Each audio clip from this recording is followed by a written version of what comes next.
سورہ نحل کے دوسرے رکوع میں دیگر نعمتوں کا ذکر ہے. هو الذی انزل من السماء ماء لکم، وہی ہے جس نے آسمان سے تمہارے لیے پانی کو نازل کیا. منہ شراب، اسی سے تمہارا پینا ہے. اگر یہ آسمان سے پانی نازل نہ ہوتا تو پھر ہوتا ہی ہے کہ زمین کے اندر جو پانی کے ذخیرے ہیں، نہر، دریا، کنویں، سب خشک ہو جاتے ہیں اور سمندر کا پانی ہمارے پینے کے قابل نہیں ہوتا. وَمِنْهُ شَجَرٌ فِيهِ تُسِيمُونَ، اور اسی پانی سے تم درختوں کو سیراب کرتے ہو اور پھر ان درختوں کے ذریعے تم جانوروں کو چراتے ہو. تو تمہیں جو جانوروں کی نعمتیں ملی ہیں وہ درختوں کے ذریعے ملی ہیں، اور درخت جو ہے بارش کے ذریعے ملے ہیں. تو یوں سمجھ لیجئے کہ تمہاری پوری حیات کا جو ذریعہ ہے وہ بارش ہے. بارش بند ہو جائے تو فصلیں ختم ہو جائیں گی، باغات ختم ہو جائیں گے، درخت ختم ہو جائیں گے، پھر تمہیں جانور جو ہے وہ زندہ نہیں رہیں گے، پھر تم بھی زندہ نہیں رہو گے. یُنبِتُ لَکُم بِهِ زَرْعًا، اس پانی سے تمہارے لیے اللہ تعالیٰ کھیتی پیدا فرماتا ہے. وَالزَّیتُونَ، اور زیتون. قرآن مجید فرقان حمید میں جن چیزوں کا ذکر کیا گیا وہ تمام چیزیں انسانی صحت کے لیے بڑی مفید ہیں. ان میں زیتون بھی ہے. اللہ تعالیٰ ہمیں سنت سمجھ کر زیتون کا استعمال کرنے کی توفیق عطا فرمائے. والنخیل، اور کھجور. والاعناب، اور انگور. ومن کل الثمرات، اور ہر قسم کے پھل. ان فی ذلک لآیۃ لقوم یتفکرون، بے شک اس میں ضرور نشانی ہے اس قوم کے لیے جو غور و فکر کرتی ہے. وسخر لکم اللیل والنہار، اور تمہارے لیے رات اور دن کو مسخر کیا، یعنی تمہارے فائدے کے لیے ان چیزوں کو بنایا. والشمس والقمر، اور سورج اور چاند. والنجوم، اور ستارے. مسخرات بامرہ، اللہ کے حکم کے پابند ہیں. ان فی ذلک لآیات لقوم یعقلون، بے شک اس میں عقل مند لوگوں کے لیے ضرور نشانیاں ہیں. وما ذرأ لکم فی الارض مختلفا الوانہ،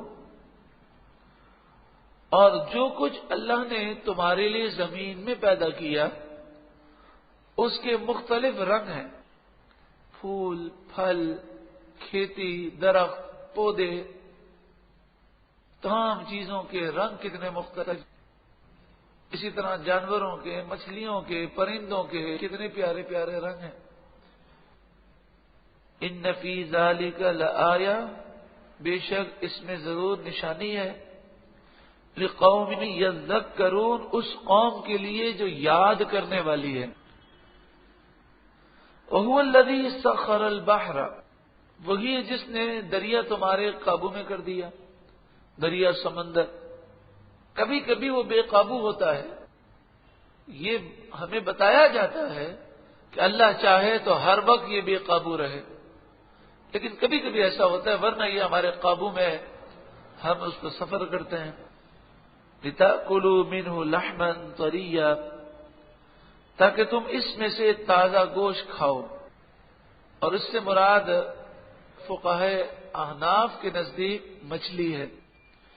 وَتَسْتَخْرِجُوا مِنْهُ حِلْيَةً تَلْبَسُونَهَا، اور اس سے تم زیور نکالتے ہو، ہیرے، جواہرات اور دیگر زیورات جنہیں تم پہنتے ہو.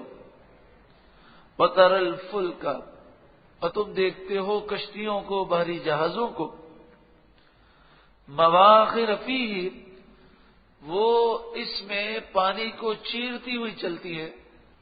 وَلِتَبْتَغُوا مِنْ فَضْلِهِ، یہ سب اس لیے تاکہ تم بیٹھ کر سفر کرو اور اللہ کی روزی تلاش کرو. وَلَعَلَّكُمْ تَشْكُرُونَ، اور یہ اس لیے تاکہ تم شکر کرو. وَأَلْقَى فِي الْأَرْضِ رَوَاسِيَ، اور اللہ نے زمین میں لنگر ڈالے، أَن تَمِيدَ بِكُمْ، تاکہ وہ زمین کانپے نہیں،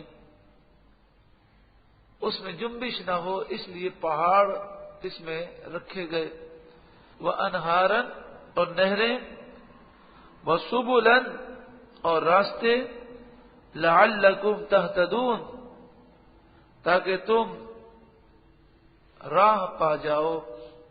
راہ پا جاؤ سے مراد یہ ہے کہ تمہیں اللہ کی قدرت کی نشانیاں معلوم ہو اور رب کی تمہیں معرفت حاصل ہو۔ دوسری بات یہ ہے کہ اگر پوری زمین ایک ہی جیسی ہوتی تو پھر نہ ملکوں کی شناخت ہوتی، نہ شہروں کی شناخت ہوتی، نہ محلے کی شناخت ہوتی۔ اگر آپ کو اندازہ کرنا ہو، اس بات کو سمجھنا ہو، تو میدان منی میں جا کر سمجھ لیجئے، سارے خیمے ایک جیسے، ساری گلیاں ایک جیسی، ذرا آگے پیچھے نکل گئے تو پھر بڑی مشکل ہوتی ہے اپنے خیمے میں جانے کی، کیونکہ وہ علامتیں وہ اتنی مختلف نہیں ہیں، وہ ساری گلیاں ایک جیسی لگتی ہیں۔ اللہ تبارک و تعالی نے اس کائنات کو پیدا فرمایا اور اس میں ہمارے لیے اتنی آسانیاں پیدا فرمائیں، وہ علامات، اور اللہ نے علامتیں رکھیں، وَبِالنَّجْمِ هُمْ يَهْتَدُونَ، اور ستارے اللہ نے بنائے جن سے وہ راستہ پاتے ہیں، کہ ستاروں کے جھرمٹ سے رات میں راستے کا تعین کیا جا سکتا ہے۔ أَفَمَن يَخْلُقُ كَمَن لَّا يَخْلُقُ، ذرا بتاؤ تو صحیح، جس نے اتنی بڑی کائنات بنائی وہ ان بے جان جھوٹے معبودوں کی طرح ہو سکتا ہے جس نے کچھ بھی پیدا نہیں کیا؟ افلا تذکرون، تو کیا تم نصیحت نہیں مانتے؟ یہ تو چند نعمتوں کا ذکر ہے، اگر تم صرف گننا چاہو نعمتوں کو، وَإِن تَعُدُّوا نِعْمَةَ اللَّهِ لَا تُحْصُوهَا، اگر تم نعمتوں کو گننا چاہو تو شمار بھی نہیں کر سکتے۔ حضرت شیخ سعدی علیہ الرحمہ نے بڑی پیاری بات ارشاد فرمائی۔ آپ نے فرمایا کہ اگر کوئی شخص یہ بار بار کہتا رہے، یا اللہ تیرا شکر ہے، یا اللہ تیرا شکر ہے، یا اللہ تیرا شکر ہے، الحمدللہ الحمدللہ، تو آپ فرماتے ہیں کہ وہ سارے جسم کی نعمتوں کا شکر ادا کرنا تو دور کی بات ہے، وہ اپنے سانس کی نعمت کا بھی شکر ادا نہیں کر سکتا، کہ سانس جب اندر جائے تو یہ الگ نعمت ہے اور باہر نکلے تو الگ نعمت ہے، اندر نہ جائے تب بھی زندگی ختم اور باہر نہ نکلے تب بھی زندگی ختم۔ تو جب وہ کہے گا یا اللہ تیرا شکر ہے الحمدللہ، تو سانس وہ اندر بھی لے لے گا اور باہر بھی نکالے گا، تو دو نعمتیں جمع ہوئی اور شکر ایک کا کیا۔ تو فرماتے ہیں سانس کی نعمت کا بھی شکر نہیں کر سکتے تو پورے جسم کی نعمت کا شکر کیسے کریں؟ اور پھر علامہ بیضاوی علیہ الرحمہ نے جو بات کہی، سبحان اللہ، کوئی بھی اپنے عمل سے جنت میں نہیں جائے گا، فضل اور اس کی رحمت سے جائے گا۔ فرمایا بات یہ ہے کہ آپ کے گھر پہ کوئی آدمی مزدوری کے لیے آتا ہے اور آپ کہتے ہیں بھائی صبح سے لے کر رات تک تمہیں مزدوری کرنی ہے، یہ کام کرنا، یہ 500 روپے لے لو۔ اب بتائیے شروع میں ایڈوانس آپ نے پیمنٹ کر دی، 500 روپے آپ نے اسے دے دیا، اب جب رات ہوتی ہے تو اس کو جو آپ نے کام دیا تھا، جو 500 روپے آپ نے دیے تھے، اس 500 روپے کا اس نے حق ادا نہیں کیا، تب بتائیے آپ اسے انعام دیں گے یا اس پر ناراض ہوں گے؟ تو حضرت علامہ بیضاوی علیہ الرحمہ فرماتے ہیں کہ اللہ نے ہمیں پیدا کرتے ہی اربوں اور جو ہے خربوں سے زائد نعمتیں دے دیں۔ ماں کے پیٹ میں تھے اس وقت ہی کتنی نعمتیں دیں، ہم پیدا ہوئے تو یہ سر سے لے کر پاؤں تک کتنے اعضاء دے دیے۔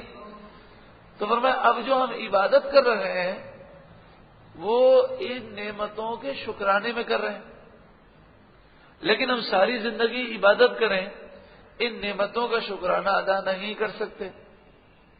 تو آپ فرماتے ہیں کہ جب ہم آخرت میں جائیں گے تو جو اللہ نے نعمتیں دی ہیں ان کا حق تو ادا کر نہیں سکے تو سزا ملنی چاہیے، لیکن یہ اللہ کا فضل ہے کہ اللہ تعالیٰ جنت عطا فرمائے گا، اپنے فضل سے عطا فرمائے گا۔ اور جہاں تک شکر کی بات ہے، رسول اللہ صلی اللہ علیہ وآلہ وسلم فرماتے ہیں بنی اسرائیل کا ایک عابد تھا، اس نے اپنی زندگی کے 70 سال ایسے گزارے کہ پہاڑ پر گزارے، اور 70 سال میں وہ صرف اللہ کی عبادت کرتا رہا۔ آپ نے فرمایا جب یہ مر گیا اور کل بروز قیامت جب یہ حاضر ہوگا تو اللہ تعالیٰ فرمائے گا اے میرے بندے میری رحمت سے جنت میں چلا جا۔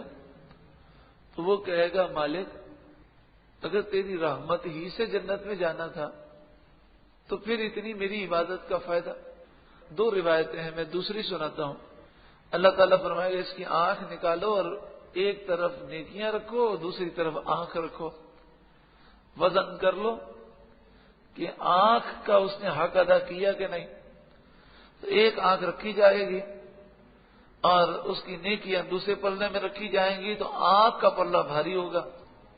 اللہ تعالیٰ فرمائے گا میں نے تجھے بے حساب نعمتیں دی، تو ایک آنکھ کی نعمت کا بھی شکر ادا نہ کر سکا 70 سال کی عبادتوں سے، تو اب بتا کہ تیرے ساتھ کیا کیا جائے۔ تو وہ کہے گا مالک و مولا واقعی میں تو مجرم ہوں کہ میں تو ایک آنکھ کا بھی شکر ادا نہ کر سکا، حق ہی ادا نہ کر سکا، تو مالک و مولا اب تو اپنے کرم سے اپنی رحمت سے مجھے جنت عطا فرما۔ بات یہ ہے کہ حقیقت میں شکر تو کوئی بجا لا نہیں سکتا، حق ادا کر نہیں سکتا، مگر جب انسان رب کی فرما برداری کرتا ہے تو رب راضی ہو جاتا ہے، اور جس سے رب راضی ہو جائے اسے وہ اپنے فضل سے رحمت سے جنت عطا فرماتا ہے۔ پھر آپ یہ بھی دیکھیں نا کہ جو عبادتیں ہیں ان عبادتوں میں جو مشقت ہوتی ہے، اس مشقت پر اگر ہم دنیا میں کسی سے اجرت لینے جائیں تو شاید اس پر کوئی ایک پائی اجرت نہ دے۔ صبح صادق سے لے کر غروب آفتاب تک بھوکا پیاسا رہیں تو اس کی ہمیں اجرت کون دے گا؟ کوئی دے گا مزدوری اس کی؟ ہم اگر 2 رکعت نفل پڑھتے ہیں، 2 رکعت نفل پڑھنے میں 2 منٹ 4 منٹ لگتے ہیں، تو اس 4 منٹ کی اس مشقت پر ہمیں کوئی 5 روپے بھی نہ دے، لیکن رب کا کتنا کرم ہے، وہ راضی اگر ہو جائے تو وہ جنت عطا فرمائے گا جو دنیا سے 10 گنا سے بھی زیادہ جنت عطا فرمائے گا۔ وَإِن تَعُدُّوا نِعْمَةَ اللَّهِ لَا تُحْصُوهَا، اگر تم اللہ کی نعمتوں کو شمار کرنا چاہو تو گن بھی نہیں سکتے۔ ان اللہ لغفور رحیم، بے شک اللہ بخشنے والا مہربان ہے۔ واللہ یعلم ما تسرون وما تعلنون، جو تم چھپاتے ہو جو تم ظاہر کرتے ہو اللہ خوب جانتا ہے۔ والذین یدعون من دون اللہ لا یخلقون شیئا، اور جو اللہ کے مقابلے میں جھوٹے خداؤں کی پوجا کرتے ہیں، لا یخلقون شیئا، ان جھوٹے خداؤں نے کوئی چیز پیدا نہیں کی، وہم یخلقون، بلکہ وہ خود بنائے گئے ہیں، اموات غیر احیاء، وہ زندہ نہیں ہیں، بے جان پتھر ہیں۔ یہ جھوٹے خدا جو انہوں نے بت کی شکل میں بنائے ہیں یہ تو بے جان پتھر ہیں۔ وما یشعرون ایان یبعثون، انہیں خبر نہیں کہ لوگ کب اٹھائے جائیں گے۔ تو ایسے بے حس پتھروں کی پوجا کرنا، انہیں خدا اور الہ سمجھنا کتنی بڑی نادانی ہے۔ رب العالمین ہمیں شاکر بنائے، ہمیں فرمانبردار بنائے، اور اس زندگی کی ہمیں قدر کرنے کی توفیق عطا فرمائے۔